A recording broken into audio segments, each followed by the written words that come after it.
Hello, my name is Fabiana Cieslak, and my student number is 2110230. So this is my midterm exam for the Social Justice course, number 260, and this is the film Analyses. And the film that I chose to do is called The Swimmers. It's film directed by Salih El Hosseini, and it was from last year, like 2022, and on Netflix. It's on Netflix. And this film, The Swimmer, shows it's first is like very. I chose this movie because I was a swimmer myself growing up, and I participated in the Brazilian swim team for a couple years, and I know how hard it is to be a swimmer and go to like big competitions like the Olympics. Like I never been to the Olympics, but so that's why I think that's very impressive. I'm gonna explain. So this movie talks about two sisters. Their names are Yusra and Sarah Mardini. They are from Syria, and in 2015 they had to like flee their country because of the war. So they were 17, like Yusra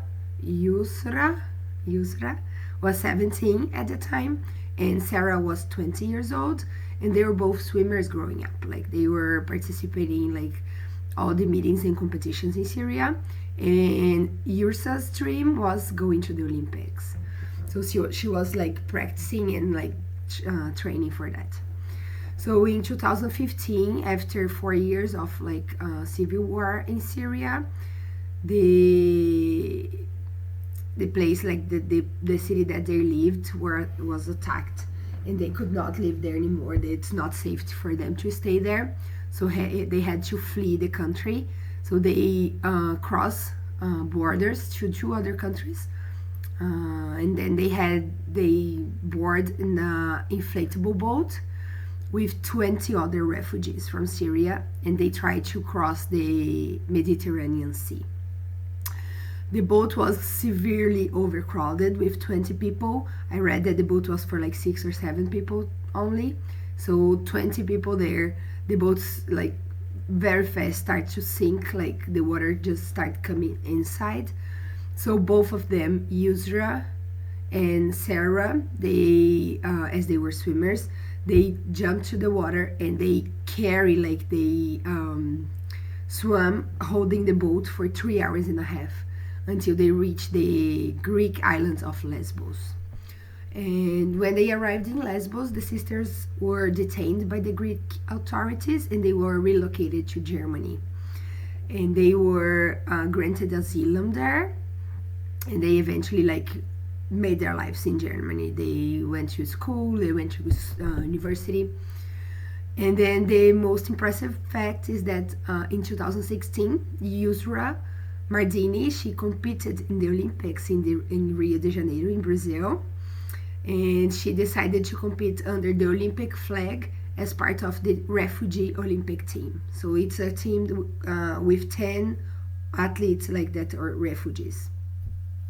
So the film ends talking about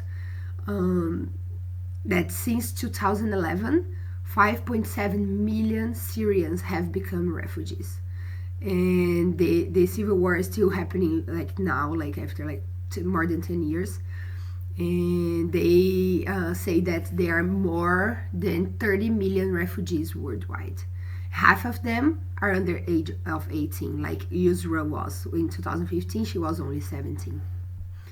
So nowadays, Yusra Mardini is an ambassador for the United Nations Refugee Agency.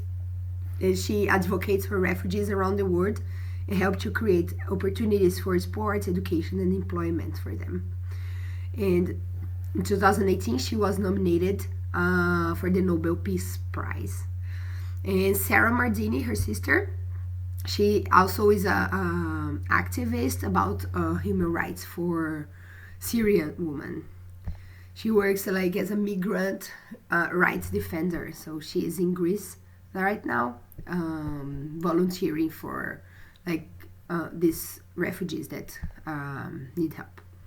So the film analysis that I did, that the Mardini sisters, a story of a lot of courage and resilience, and it inspired the world back then and even now because of the movie.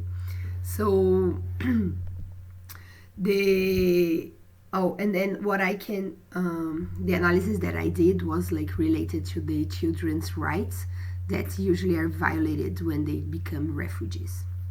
So in the movie, the director talked about some social justice rights that have been violated for these two girls when they become refugees in the new country. So when they went to Germany, during the movie they showed like how hard it was for them to get to university and then to get a job, and how hard it was to get their family over there to live with them, because their parents didn't flee the country with them, so they moved after. So yeah, so the research I did was showing that a lot of children and youth that become refugees, they are usually